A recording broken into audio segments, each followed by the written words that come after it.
Sometimes out of pain comes a blessing. When I first arrived to Piers, I came here with a lot of skills and a lot of shame.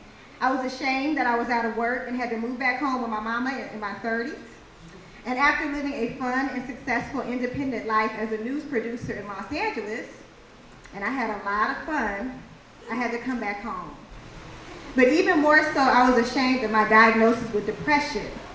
But that is until I was hired at Piers and met many of you in this room.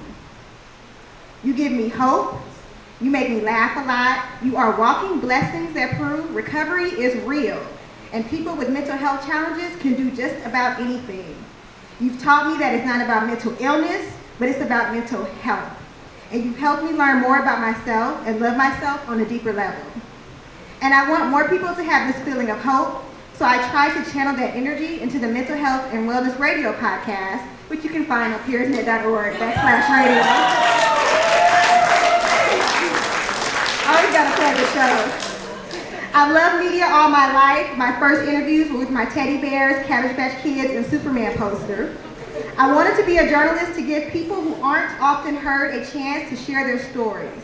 And I know how powerful and influential media can be. A news story can make others believe that all people with mental health challenges are violent, or it can paint us as remarkable members of society. And for people with mental health challenges, our stories have been told by others for far too long. Maya Angelou said, there is no greater agony than bearing an untold story inside you. So for someone willing to sit down with me and tell me about their struggles and triumphs, that is an honor. And it is when we tell our stories that the healing can begin. I appreciate this award because you're not only honoring my skills, but me, Jenee. When I host the Mental Health and Wellness Radio show, I am being Jenee, and there is no greater freedom than being comfortable with who you are. I don't apologize for being a black, girly girl nerd, multimedia diva from East Oakland with a serious love for superheroes, old school hip hop, and Bon Jovi. And I thank you for embracing me. Thank you to the POCC and everyone who voted for me. Thank you to our Piers Executive Director, Leisha Smooge, former ED. Did I stumble over your name? Thank you. Pick up. Thank you to our Piers Director, Lisa Schmooze, former ED Katira Islami, and the Piers staff. You all make my work fun and meaningful. I am blessed to work with an amazing media team. Many thanks to our communications manager, Shannon Elliott, and video specialist, Sherman Park.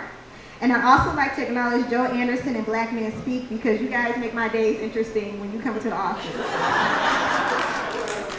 And lastly, just in honor of everything we've been talking about today about stigma and loving ourselves and embracing ourselves, I just want to end with this quote from one of my favorite singers, Janelle Monáe.